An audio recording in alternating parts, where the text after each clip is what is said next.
ஆஃப்ரிக்காவுடைய பெரிய மார்க்கெட், பெரிய சப்ளையர்ஸ் வந்து இந்தியா தான். இந்தியாவுடைய கம்பனன்ட்ஸ், இந்தியாவுடைய மெஷின்ஸ், இந்தியாவுடைய சப்ளைஸ் வந்து ரிலையபிலிட்டிக்கும் சர்வீசபிலிட்டிக்கும் ஹையான ஒரு பேர் இருக்குது. அந்த நான் ஐபி ப்ராடக்டை ஃபேப்ரிகேட் பண்ணுறதில்ல, டிசைன் பண்ணுறதில்ல, மெஷினிங் பண்ணுறதில்ல, ப்ராசஸ் பண்ணுறதில்ல, இதில் எல்லாம் பெரிய ஆப்பர்ச்சுனிட்டிஸ் இருக்குது. இதில் ஒரு பெரிய கிளஸ்டரே ஆக்டிவாக இருக்குது. ஆனால் அது எப்படி அவங்க வாங்குவாங்க?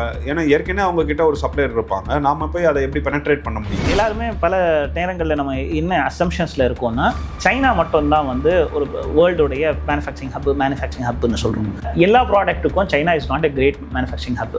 ஸ்பெஷலி மெஷினிங் ப்ராடக்ட்ஸ் எடுத்துக்கிட்டிங்கன்னா, ஒரு மேனுஃபேக்சரராக இருந்தாலும் ஒரு சர்வீஸ் கம்பெனியாக இருந்தாலும் எப்போவுமே அந்த ப்ராடக்டோடைய காஸ்ட்டையும், அந்த ப்ராடக்டோடைய டியூரபிலிட்டியும், அந்த ப்ராடக்டோட ரிலேபிலிட்டியும் எப்போவுமே அவங்க எதிர்பார்த்துட்டே இருப்பாங்க. கவர்மெண்ட் ஒரு ஆங்கிளில் ஒரு அஜெண்டா பாலிசி லெவலில் போயிட்டு இருக்கோம். அதை வந்து ரெட்ரோஃபிட் பண்ண தான் இண்டஸ்ட்ரி ட்ரை பண்ணும். அப்படி இண்டஸ்ட்ரி ரெட்ரோஃபிட் பண்ணும்போது பல நேரங்களில் அந்த கவர்மெண்ட்டோட அந்த பாலிசி டிசிஷனோட அவுட்கமும் வராது, இந்த இண்டஸ்ட்ரியோட ஆஸ்கையும் நிறைவேற்ற முடியாது. மெனி டைம்ஸ் வந்து மேக்ரோ டேட்டாவை மட்டும் வச்சுக்கிட்டு பாலிசிஸ் வந்து மேக் பண்ணுறாங்களா கவர்மெண்ட்டில், இக்னோரிங் த இண்டஸ்ட்ரியல் மைக்ரோ ஆஸ்பெக்ட். அதாவது ஒரு மீடியாவில் பப்ளிஷ் பண்ண ஒரு நியூஸு டெக்னிக்கலாக இவங்க பண்ணாங்கன்னு சொல்லிட்டு இன்னொன்று ஒரு அகாடமிக்கலாக ஒரு இன்னோவேஷன்ஸ் பண்ணியிருக்கிறது.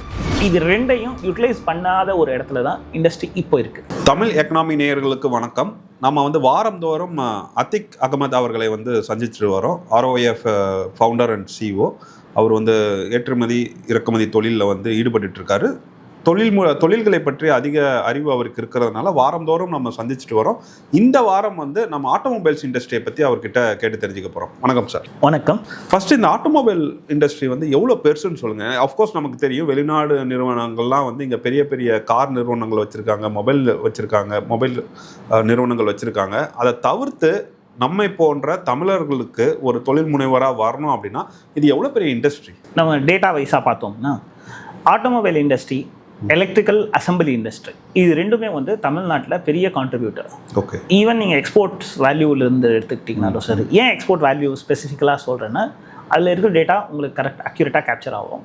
அதுலேயும் பார்த்தோம்னாலும் இன்னொன்று, இந்தியாவிலிருந்து எக்ஸ்போர்ட் வேல்யூ, டொமஸ்டிக்கான சேல்ஸு, இதில் எவ்வளோ ப்ராடக்ட்ஸ் உருவாகுதுங்கிற அந்த டேட்டாவை எல்லாத்தையும் நீங்கள் கேப்சர் பண்ணுறது பார்த்தீங்கன்னா, highest volume of the finished goods வந்து தமிழ்நாட்டில் இருந்தும் போகுது.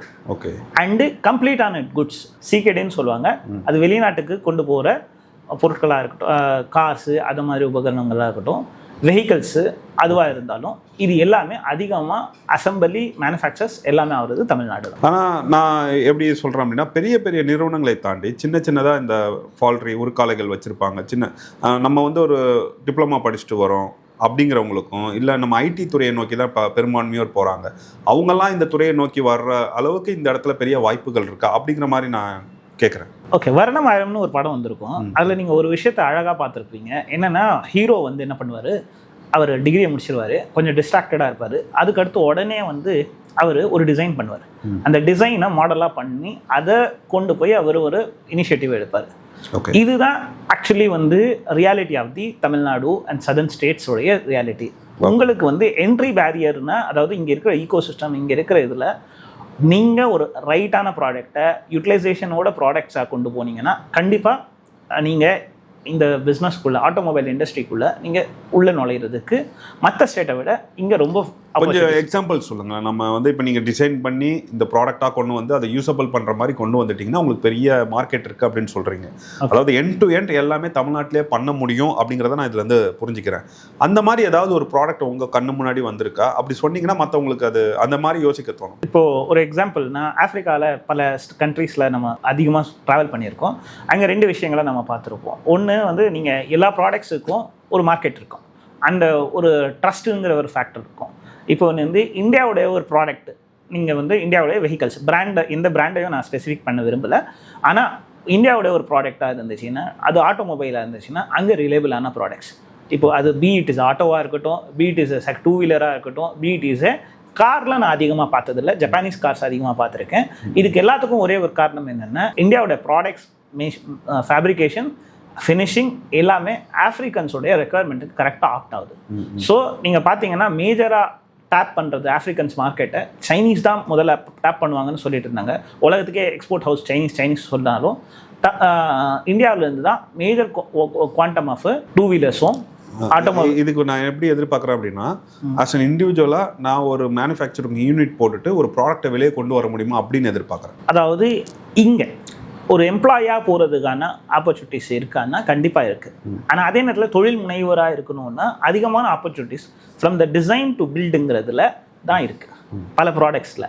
ஆனால் அதே நேரத்தில் இப்போது என்னென்ன கவர்மெண்ட் இனிஷியேட்டிவ்ஸ் எடுக்குதோ, இந்தியன் கவர்மெண்ட்டாவோ ஸ்டேட் கவர்மெண்ட்டாவோ எடுக்கிற இனிஷியேட்டிவ்ஸில் பல இடங்களில் கேப்ஸ் உருவாகுது. உதாரணத்துக்கு நீங்கள் எடுத்துக்கிறீங்கன்னா ஒரு ஸ்பெசிஃபிக் காம்போனன்ட்ஸில் என்ன சொல்கிறது, ஒரு பெரிய அசம்பிளி லைன், ஒரு பெரிய மேனுஃபேக்சரிங் கம்பெனி வந்து மொத்தமாக எல்லா பொருட்களையும் அதுவாக தயாரிக்காது. அதில் டயர் 1, டயர் 2, டயர் 3ங்கிற ப்ராடக்ட் கேட்டகரிஸ் பண்ணும். அதுக்கான தேவைகளை அது புட் அவுட் பண்ணும் மக்கள்கிட்ட, அதாவது அதோட வெண்டார்ஸ் கிட்ட புட் அவுட் பண்ணும். அதில் ஒரு சாதாரண பிளேயர் கூட அந்த ப்ராடக்ட்டை ப்ராப்பராக டிசைன் பண்ணி அதுக்குள்ளே இன்டகிரேட் ஆகிறதுக்கான பெரிய ஆப்பர்ச்சுனிட்டிஸ் இருக்குது. And in addition to that இன்னோவேஷனுங்கிறதுக்கான ஸ்கோப் எப்போவுமே இருக்குது. அதில் 2 வகையான ஸ்கோப்ஸை நம்ம எப்போவுமே எக்ஸ்ப்ளோர் பண்ணிக்கிட்டே இருக்கலாம். ஒன்று, இருக்கிற ப்ராடக்டோட டிசைன்ஸில் மாடிஃபிகேஷன்ஸில் எக்ஸ்ப்ளோர் பண்ணிகிட்டே இருக்க முடியும் ஒன்று. ரெண்டாவது, அந்த ப்ராடக்டோட பர்ஃபார்மன்ஸில் ஹை என்ஹான்ஸ் பண்ணுறதுல எப்போவுமே கேப் இருந்துகிட்டே இருக்குது. இந்த 2 இடங்களில் கண்டிப்பாக ஒரு புது ஆண்டர்ப்ரனர்ஸை உள்ளே வந்து வேல்யூ அடிஷன்ஸ் பண்ணி இதில் பெரிய ஒரு வேல்யூ செயினை க்ரியேட் பண்ண முடியும். இதில் மிக முக்கியமாக இன்னொரு ஏரியா ஆஃப் இன்னோவேஷன்ஸ் எங்கே வரும்னா ஃபவுண்ட்ரி கம்பெனிஸில் வரும். ஃபவுண்ட்ரி கம்பெனிஸ் இன்னைக்கு எப்படி நடந்துட்டுருக்குன்னா, ஒரு டிசைன் ப்ரீடிஃபைன் டிசைன் கொடுத்துருப்பாங்க, அந்த டிசைனை வச்சு அவங்க எக்ஸிக்யூட் பண்ணுவாங்க. ஆனால் அதே நேரத்தில் அந்த ஃபங்க்ஷன்ஸ், எந்த ஃபங்க்ஷன்ஸ் வருது, என்னென்ன ஃபங்க்ஷன்ஸுக்கு, இப்போ உதாரணத்துக்கு இவ்வளோ லோடு இது ஹோல்டு பண்ணுதுன்னா அந்த இன்னோவேஷன்ஸை ட்ரையல்ஸை ஃபவுண்ட்ரிஸுங்க கண்டிப்பாக எக்ஸ்ப்ளோர் பண்ணுறதுக்கான ஸ்பேஸ் இருக்குது. இதில் என்னென்ன கேப்ஸ் இருக்குது அப்படிங்கிற மாதிரி ஒரு ஐடியா கொடுத்தீங்க அப்படின்னா அதில் நம்ம ஆட்கள் வேலை செய்வதற்கும் இல்லைன்னா கவர்மெண்ட்டே அதில் வந்து கொஞ்சம் அதிக கவனம் செலுத்துவதற்கும் வாய்ப்பு இருக்குது. இது வந்து high capital intensive industry. So நீங்கள் ஒரு கம்ப்ளீட் வேல்யூ செயினை எஸ்டாப்ளிஷ் பண்ணோம்னா there is enough research, there is enough field work, அதுக்கடுத்து என்ன மேன் பவர்ஸ், அதுக்கான டெக்னிக்கல் கெப்பாசிட்டி எல்லாமே இருந்தால் மட்டும்தான் இந்த யூனிட்ஸில் ஜெயிக்க முடியும். ஆனால் இது வந்து பெரிய ஹை வால்யூம் வெஹிக்கல்ஸில் இதுக்கான காம்படிஷன்ஸ் நீங்கள் லெஜசி சிஸ்டமாக நீங்கள் இருந்தால் மட்டும்தான் இதில் ஜெயிக்க முடியும். ஆனால் அதே நேரத்தில் நீங்கள் பார்த்தீங்கன்னா ஹையஸ்ட்டாக நீங்கள் வந்து 2 வீலர்ஸ் எக்ஸ்போர்ட் பண்ணுற கண்ட்ரி ஸ்பெசிஃபிக்காக ரீஜன்ஸ் நீங்கள் பார்த்தீங்கன்னா நீங்கள் கெஸ் பண்ணுங்கள் எந்த இடமா இருக்கும் 2 வீலர்ஸ் பண்ணுறதா? 2 வீலர்ஸ் வியட்நாம் ஹையஸ்ட்டாக வியட்நாம் பண்ணுது. அண்ட் அதே நேரத்தில் வேறு அதுக்கு காம்படிட்டிவாக அதுக்கான சேம் வேல்யூமில் பண்ணுற ஒரு ஸ்பேஸ் எங்கே இருக்குதுன்னு நீங்கள் கெஸ் பண்ணுறீங்க? வியட்நாம் எதிர்பார்த்தேன் நான். சைனா பண்ணுறாங்களான்னு தெரியல, பட் வேறு ஆக்சுவலி இந்தியாவும் ஓரளவுக்கு ஹியூஜ் வால்யூம் பண்ணுது. ஓகே. அண்ட் ஆஃப்ரிக்காவுடைய பெரிய மார்க்கெட், பெரிய சப்ளையர்ஸ் வந்து இந்தியா தான். அண்ட் ஸ்பெசிஃபிக்காக வந்து 2 வகையான நம்ம பார்க்கலாம். பெட்ரோல் பேஸ்டு வெஹிக்கல்ஸில் இந்தியா தான் ஹையஸ்ட் சப்ளையர். அதுக்கு ஒரு மேஜரான காரணம் என்னென்னா, இந்தியாவுடைய காம்பனன்ட்ஸு, இந்தியாவுடைய மெஷின்ஸ், இந்தியாவுடைய சப்ளைஸ் வந்து ரிலையபிலிட்டிக்கும் சர்வீசபிலிட்டிக்கும் ஹையான ஒரு பேர் இருக்குது. ஆனால் அதே நேரத்தில் சைனா இல்லை வேறு கண்ட்ரிஸ் கம்பேர் பண்ணும்போது we are out performing it. இப்போ நீங்கள் என்ன சொல்கிறீங்க, அந்த இந்தியா பிராண்டிங்கை வச்சு நீங்கள் ஆஃப்ரிக்காவில் வந்து உங்களுடைய தயாரிப்புகளை கொண்டு வாங்க அப்படின்னு சொல்கிறீங்களா? நீங்கள் அந்த கேப்புங்கிற விஷயத்தை பேசும்போது தயாரிப்புகள்னு சொல்லும்போது எடுத்த உடனே நீங்கள் வந்து அந்த எண்டு டு எண்டு நீங்கள் வந்து பண்ணுறதுக்கு ஒரு கேபிட்டல் இன்டென்சிவ் தேவை, கேபெக்ஸ் தேவை. கேபெக்ஸ் இல்லாமல் எல்லாம் பண்ணவே முடியாது, அந்த அளவுக்கு பெரிய வால்யூம் கேபெக்ஸ் தேவை. ஆனால் அதே நேரத்தில் நீங்கள் அந்த வேல்யூ செயினில் ஒவ்வொரு காம்பனண்ட்டையும் நீங்கள் கிரியேட் பண்ணிகிட்டே போகலாம். அந்த காம்பனண்ட்ஸில் இப்போ உதாரணத்துக்கு நீங்கள் ஈவன் பல காம்பனண்ட்ஸில் நீங்கள் பார்த்தீங்கன்னா there are IP products, there are non-IP products. அந்த non-IP ப்ராடக்டை ஃபேப்ரிகேட் பண்ணுறதில்ல, டிசைன் பண்ணுறதில்ல, மஷினிங் பண்ணுறதில்ல, ப்ராசஸ் பண்ணுறதில்ல, இதில் எல்லாம் பெரிய ஆப்பர்ச்சுனிட்டிஸ் இருக்குது. இதில் ஒரு பெரிய கிளஸ்டரே ஆக்டிவாக இருக்குது. அந்த கிளஸ்டர் அப்படிங்கும்போது நான் வந்து ஆப்பிரிக்கன் மார்க்கெட்டை பற்றியோ இல்லை யூரோப் மார்க்கெட்டை பற்றியோ கவலைப்பட வேணாம். அந்த மேனுஃபேக்சரர் ஆஃப் அந்த காம்பனண்ட்ஸை மட்டும் பண்ணி வச்சுக்கிட்டு அதை வந்து அந்த நிறுவனங்கள் அப்ரோச் பண்ணி நான் சப்ளை பண்ணலாம்ல, அப்படி தானே சொல்கிறீங்க நீங்கள்? கண்டிப்பாக அதே மாதிரி தான். ஆனால் அது எப்படி அவங்க வாங்குவாங்க? ஏன்னா ஏற்கனவே அவங்க கிட்ட ஒரு சப்ளையர் இருப்பாங்க, நாம போய் அதை எப்படி பெனட்ரேட் பண்ண முடியும்? ஸோ ஓகே, ஆக்சுவலி வந்து எல்லாருமே பல நேரங்களில் நம்ம என்ன அசம்ஷன்ஸில் இருக்கோம்னா சைனா மட்டும்தான் வந்து ஒரு வேர்ல்டுடைய மேனுஃபேக்சரிங் ஹப்னு சொல்கிறோம். கண்டிப்பாக China is a very good manufacturing hub. But அதே நேரத்தில் எல்லா ப்ராடக்ட்டுக்கும் China is not a great manufacturing hub. Specially machining products எடுத்துக்கிட்டிங்கன்னா India, specially southern Tamil Nadu and Pune and Maharashtra, they are the better bet to any other better bet to any country. அப்போ நீங்க அந்த விஷயங்களை நீங்க கண்டிப்பா எக்ஸ்ப்ளோர் பண்ண முடியும். Okay, நான் எப்படி கேட்குறேன் அப்படின்னா, இப்போ வந்து ஒரு 1000 மோட்டார் சைக்கிள்ஸ் வந்து சென்னையில இருந்து நம்ம எக்ஸ்போர்ட் பண்றோம், ஆப்பிரிக்காவுக்கு எக்ஸ்போர்ட் பண்றோம்னா, அந்த 1000 மோட்டார் சைக்கிளுக்கான காம்பனன்ட்ஸை ஆல்ரெடி யாரோ ஒரு சப்ளையர் பண்ணிட்டு இருப்பாங்க. ஓகே, இந்த இடத்துல நான் வந்து ஒரு புது சப்ளையரா உள்ள அந்த மார்க்கெட்டுக்குள்ள வரேன் அப்படின்னா, அதை நம்ம எப்படி வந்து அவங்க வரவேற்பாங்க அப்படிங்கிறத எனக்கு தெரியல. ஏன்னா அந்த மார்க்கெட்டே வந்து 1000 மோட்டார் சைக்கிள்ஸ் தானே, அது ஒரு காம்படிட்டிவான மார்க்கெட்டாக தானே இருக்கும். நிறைய பேர் வராததுக்கு காரணமும் அதான் நான் நினைக்கிறேன், மேனுஃபேக்சரிங் சைடை நோக்கி வராமல் இருக்கிறது. ஒரு ப்ராடக்டை உருவாக்குறதுல காஸ்ட் ஆஃப் குட் சப்ளைஸுக்கு ஒரு காக்ஸ் இருக்கும். அந்த எப்போவுமே ஒரு மேனுஃபேக்சராக இருந்தாலும் ஒரு சர்வீஸ் கம்பெனியாக இருந்தாலும் எப்போவுமே அந்த ப்ராடக்டோடைய காஸ்ட்டையும் அந்த ப்ராடக்டோடைய டியூரபிலிட்டியும் அந்த ப்ராடக்டோட ரிலேபிலிட்டியும் எப்போவுமே அவங்க எதிர்பார்த்துட்டே இருப்பாங்க. இப்போ உதாரணத்துக்கு நீங்கள் எடுத்துக்கிறீங்க, ஒரு சாதாரணமாகவே நீங்கள் ஒரு கடைக்கு போகிறீங்க, அந்த கடையில் போயிட்டு உங்களுக்கு ஒரு பென்ச்சர் போடுறீங்க, இல்லை ஒரு வண்டி ஸ்டார்ட் பண்ணுறதுக்கு சோக் மாற்றுறீங்க. அது இன்னொரு 10 நாளில் உங்களுக்கு அது சரியாக பர்ஃபார்ம் பண்ணலன்னா அதே கடைக்காரர்கிட்ட போனாலும் என்ன சொல்வீங்கன்னா, நீங்கள் நல்லா சர்வீஸ் பண்ணாலும் இந்த ப்ராடக்ட் போடாதுன்னு ஸ்பெசிஃபிக்காக அந்த ப்ராடக்ட்டை சொல்ல போகிறீங்க. அப்போது எந்த ப்ராடக்டாக இருந்தாலும் எந்த கம்பெனியாக இருந்தாலும் there is always opportunity, always just like any other industry, இதுலயும் உங்களுக்கு வந்து opportunity இருக்கு அப்படிங்கிறீங்க. கண்டிப்பா இருக்கு. அந்த இண்டஸ்ட்ரியோட கேப் வந்து அஷ்யூர்டான கேப். மற்றவங்கள மாதிரி மற்ற இதில் வந்து, அதாவது ஒரு ஸ்டார்ட் அப்பாக நீங்கள் ஆரம்பிக்கும் போது நீங்கள் ஒரு டோட்டல் அட்ரஸபிள் மார்க்கெட்டையும் சர்வீசபிள் மார்க்கும் நீங்கள் ஒரு அசம்ஷன்ஸில் தான் நீங்கள் போவீங்க. இங்கே ஒருத்தர் ஆல்ரெடி இந்த பொருளுக்கு அந்த காசை கொடுத்துருக்காரு, அந்த பொருளுக்கான எல்லா தரவுகளும் உங்களுக்கு வெல் எஸ்டாப்ளிஷ்ட். நீங்கள் அந்த ப்ராடக்டை better quality, better reliability, better performance, better காஸ்ட்டில் நீங்கள் கொடுத்தீங்கன்னா கண்டிப்பாக அந்த மார்க்கெட்டில் நீங்கள் பெனிட்ரேட் ஆக தான் போகிறீங்க. இண்டஸ்ட்ரிக்கும் அரசுக்கும் எந்த மாதிரியான தொடர்பு இருக்குது? அதில் ஏதாவது கேப்ஸ் பார்க்குறீங்களா? ஒரு சைக்கிள் ஓட்டுறீங்க, அந்த சைக்கிளுக்கு எப்படி 2 பெடலோ அதே மாதிரி தான் இண்டஸ்ட்ரியும் கவர்மெண்ட்டும். ஒரு பெடல் புஷ் பண்ணிட்ட அப்புறமா இன்னொரு பெடல் புஷ் பண்ணப்படவே வேணும். அதே மாதிரி தான் இந்த இண்டஸ்ட்ரீஸோடைய ரெக்குயர்மெண்ட்டு எப்போவுமே கவர்மெண்ட் ட்ரைவ்டாக இருந்துச்சுன்னா பல நேரங்களில் என்ன ஆகும்னா, இண்டஸ்ட்ரி ட்ரைவ்டான டிமாண்ட்ஸை கவர்மெண்ட் ஃபுல்ஃபில் பண்ணுச்சுன்னா அது ஒரு ஹெல்த்தியான க்ரோத்தை கொண்டு போகும். அதே இல்லாமல் ஒன்லி கவர்மெண்ட் சென்ட்ரிக்கான அப்ஜெக்டிவாக நம்ம போனோம்னா பல நேரங்களில் இண்டஸ்ட்ரி அந்த அப்ஜெக்டிவை நோக்கி ஓடும். ஆனால் அதே நேரத்தில் இருக்கிற பேஸ், அதோட நேச்சர், அதோடைய ஃபீச்சர்ஸு, அதோடைய குவாலிட்டி ஆஃப் அவுட்கம்ஸை அது அச்சீவ் பண்ணாது. அது பொதுவாக புரிஞ்சது தான். ஏன்னா அரசுக்குன்னு ஒரு கொள்கை இருக்கும், அந்த கொள்கைக்கு ஏற்ற மாதிரி மட்டும் நம்ம இண்டஸ்ட்ரியை மாற்றிட்டே வந்தோம் அப்படின்னா அந்த இண்டஸ்ட்ரி வந்து ஃப்ளோரிஷ் ஆகாது. நம்ம வந்து இன்ட்ராக்ட் பண்ணால் மட்டும்தான் நமக்கு ஒரு ஐடியல் சொல்யூஷன்ஸ் வந்து கிடைக்கும் அப்படிங்கிறத சொல்லலாம்.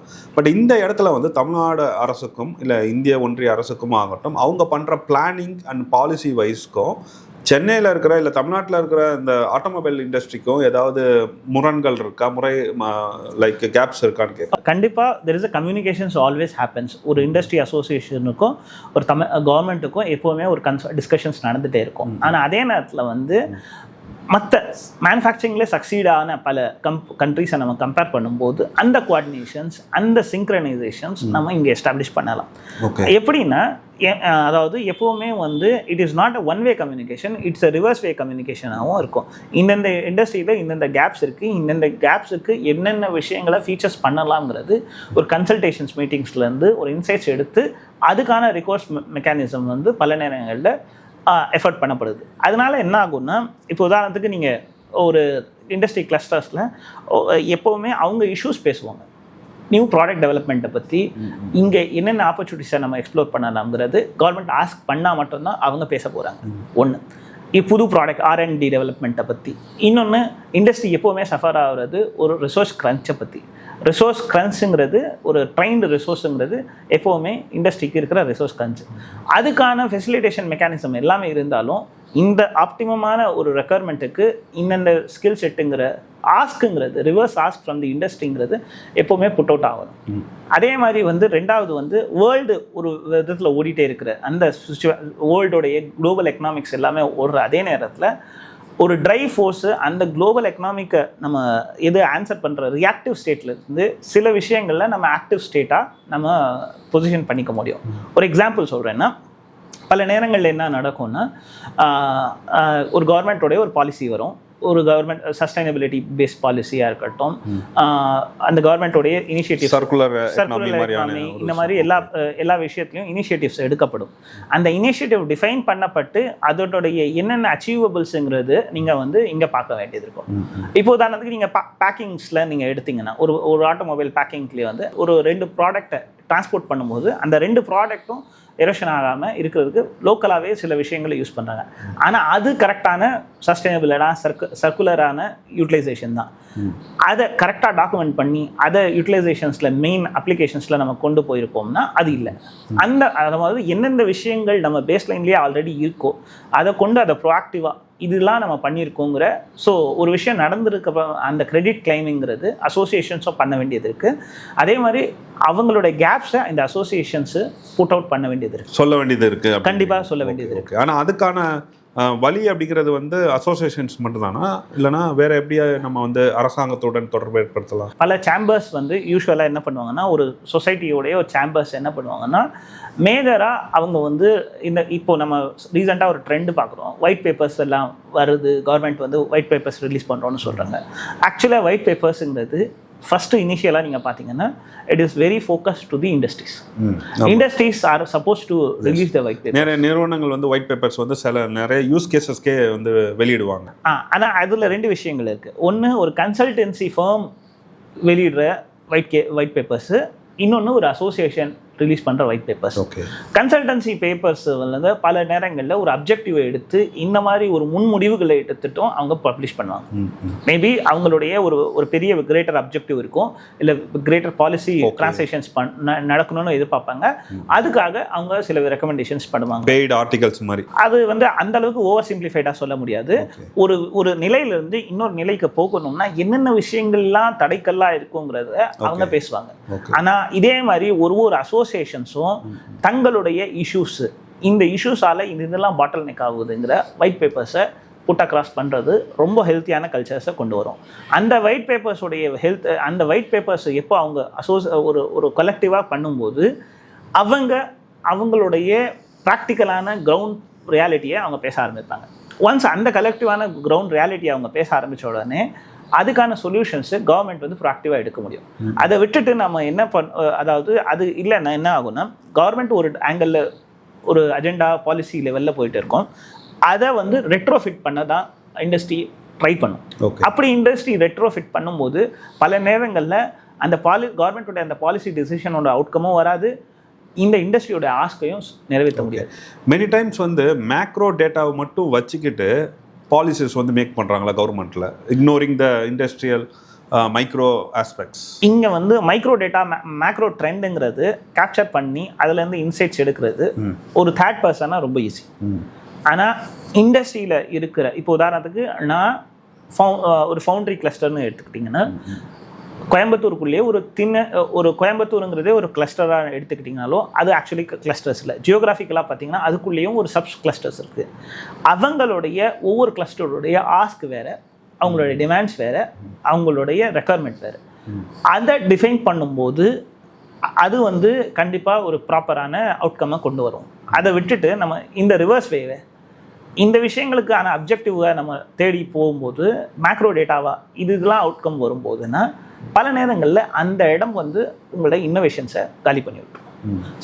சில இடங்களில் அவங்க வந்து ஒரு பெஸ்ட்டு ப்ராடக்ட்டு அவங்க ஒரு ஃபவுண்ட்ரிலையோ இல்லை ஒரு ஆட்டோமொபைல் மெஷினிங் காம்போனன்ட்ஸ்லையோ இல்லை ஒரு ஃபோர்ஜிங் கம்பெனிலையோ அவங்க வந்து ஒரு ப்ராடக்டை, ஒரு யூனிக்கான ப்ராடக்டை கொண்டு வருவாங்க. அந்த கிளஸ்டர்ஸில் அந்த சரௌண்டிங்கில் அந்த ப்ராடக்டோடைய வேல்யூ செயின், அந்த ப்ராடக்டோட இம்பார்ட்டன்ஸ் அவங்களுக்கு தெரியும். ஆனால் அதை என்ஹான்ஸ் பண்ணி அவங்க ஒயிட் பேப்பராக அவங்க ஆஸ்காக அவங்க புட் அக்ராஸ் பண்ணும்போது அதை கொண்டு ஒரு பெரிய வேல்யூ செயினை கவர்மெண்ட்டால் க்ரியேட் பண்ண முடியும். அதை விட்டுட்டு அவங்க வந்து அதை கன்சிடர் பண்ணாமல் கவர்மெண்ட்டோடைய ஆஸ்காக நம்ம பேசும்போது அதை வந்து நம்ம பண்ண முடியாது. ஒரு பெஸ்ட் எக்ஸாம்பிள் சொல்கிறோன்னா, கோவிட் வந்த டைமில் பல நேரங்களில் கோயம்புத்தூரில் நம்மளை அறியாமலே we know that like Coimbatore had a very good capacity of gas based சிஸ்டம்ஸை அவங்க கன்ஸ்ட்ரக்ட் பண்ணுற அவ்வளோ பெரிய இது இருக்குது. ஸோ இதனால் நமக்குள்ளே இருக்கிற ஸ்ட்ரென்த்தனை நம்ம வந்து ஐடென்டிஃபை பண்ணி அதை என்ஹான்ஸ் பண்ணுற கேப்பை நம்ம மிஸ் பண்ணுறோம். ஸோ நீங்கள் சொல்கிறது வந்து லைக் ரிவர்ஸ் இன்ஜினியரிங் மாதிரி நம்ம வந்து இண்டஸ்ட்ரியிலேருந்து வர்ற டேட்டாஸை வச்சு தான் பாலிசி மேக் பண்ணணும், அதை தான் நம்ம வந்து கவர்மெண்ட் புஷ் பண்ணணும்னு சொல்கிறீங்க. பட் நான் கேட்டால் தான் நீங்கள் ஒத்துக்கவும் செய்கிறீங்க. அரசாங்கம் வந்து இப்போ வந்து பார்த்தீங்கன்னா ஒன் வே கமிஷனாக டாப் டு பாட்டம் அப்ரோச் தான் பண்ணிட்டு இருக்காங்க. அது வந்து ஒரு இன்ட்ரென்ஸாக இருக்குது அப்படிங்கிற அளவில் நான் புரிஞ்சுக்கிறேன். ஆட்டோமொபைல் இண்டஸ்ட்ரியில் இன்னும் மைக்ரோ ஆஸ்பெக்ட்ஸை வந்து கன்சிடர் பண்ணலை, எஃபிஷியண்டாக கன்சிடர் பண்ணலை அப்படிங்கிற அளவில் நான் புரிஞ்சுக்கிறேன் உங்களோட பதில். ஓகே, அது கண்டிப்பாக, அதாவது ஒரு சிஸ்டம் சக்ஸஸ்ஃபுல்லாக ஆகணும்னா top to bottom, bottom to up அப்ரோச்சில் ஒரு எக்ஸாம்பிள், நான் ஒரு பெஸ்ட் எக்ஸாம்பிள் சொல்கிறேன். நீங்கள் வந்து நியூஸ் பேப்பர்ஸை பார்ப்பீங்க, ஃபேஸ்புக்கில் பார்ப்பீங்க, இன்ஸ்டாகிராமில் பார்ப்பீங்க. எல்லாருமே சொல்லுவாங்க இந்த பையன் வந்து இந்த விஷயத்தை கண்டுபிடிச்சிட்டாரு, இந்த விஷயம் கண்டுபிடிச்சிட்டாரு. ஐஐடிலலாம் அடிக்கடி பார்ப்போம் அந்த ராக்கெட் ஓடுறது, அதெல்லாம் பார்த்துருக்கோம். இல்லை, அதாவது இங்கே 2 விஷயங்களை நான், அதாவது ஒரு மீடியாவில் பப்ளிஷ் பண்ண ஒரு நியூஸு டெக்னிக்கலாக இவங்க பண்ணாங்கன்னு சொல்லிட்டு, இன்னொன்று ஒரு அகாடமிக்கலாக ஒரு ஒரு இன்னோவேஷன்ஸ் பண்ணியிருக்கிறது.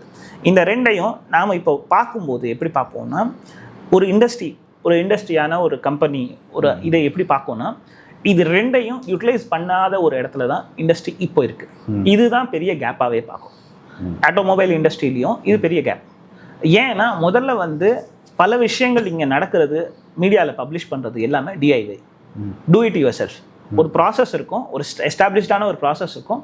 அந்த ப்ராசஸை நீங்கள் ரிப்பீட் பண்ணிங்கன்னா இந்த மாதிரி ஒரு அவுட்கம் வரும். இதையே ஒரு விஞ்ஞானின்னு கொண்டு வந்து பப்ளிஷ் பண்ணி ஒரு செஸ் டம்பிங் பண்ணிக்குவோம். மீடியா அதை ப்ராபகேட் பண்ணும். ஆனால் ஆக்சுவலாக வந்து இதுதான் ஒரு விஷயங்கள், இந்த விஷயம் வரைக்கும் இந்த சிஸ்டம் வந்து ஒர்க் ஆகுதுங்கிறது ஒரு எஸ்டாப்ளிஷ்டானது. உதாரணத்துக்கு சொல்லணும்னா, ஒரு ஜெட் ஃபியூலாக இருக்கட்டும், எந்த ஒரு இன்டர்னல் கம்பஷன் இன்ஜினாக இருக்கட்டும், அதோட எஃபிஷியன்சிங்கிறது இண்டஸ்ட்ரியலாக ஒரு எஃபிஷியன்சியை, அதாவது ரஃப்லி லைக் ஹையஸ்ட் எஃபிஷியன்சியில் நீங்கள் பார்த்தீங்கன்னா ஓரளவுக்கு பர்சன்டேஜ் தான் இருக்குது. ஆனால் நீங்கள் நியூஸ் பேப்பர்ஸில் எல்லாம் பார்ப்பீங்க, தண்ணியிலேருந்து அப்படியே கொண்டு வந்துட்டாங்க. இந்த மாதிரி விஷயங்கள் வந்து which is unscientific, which is not proven, but celebrated.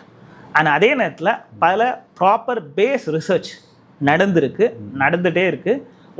அதாவது அந்த ரிசர்ச்சை ப்ராடக்டாக கமர்ஷியலைஸ் பண்ணுற அந்த கேப்பும் 2மே இருக்குது. ஸோ ஒன்று, ஒரு சொசைட்டி, ஒரு டெக்னிக்கலான சொசைட்டி, ஒரு இன்ஜினியரிங் ஈகோசிஸ்டம் இருக்கிற சொசைட்டியில் ஒன்று ஒரு சூடோ சயின்ஸை பெரிய சயின்டிஃபிக் அச்சீவ்மெண்ட்டாக செலிப்ரேட் பண்ணுறோம், இல்லை இம்ப்ராக்டிக்கலில் நம்ம செலிப்ரேட் பண்ணுறோம், இல்லை எஸ்டாப்ளிஷ்டான சயின்ஸ் ப்ராடக்டை நம்ம சயின்ஸ் இன்னோவேஷன்ஸை நம்ம ப்ராடக்டைசேஷனில் மிஸ் ஆகும். இது 2ம் தான் ஆட்டோமொபைல் இண்டஸ்ட்ரிக்கும் இல்லை, எல்லா இண்டஸ்ட்ரியிலையும் பாட்டில் நெக்காக இருக்குது. இவ்வளோ நேரம் ஆட்டோமொபைல், அதை சுற்றி இருக்கிற மற்ற ஈகோ சிஸ்டம்ஸ் பற்றி, அதுக்கப்புறம் கவர்மெண்ட் பாலிசிஸ் பற்றி எல்லாமே எங்ககிட்ட பேசுனீங்க. உங்களுடைய நேரத்துக்கு நன்றி.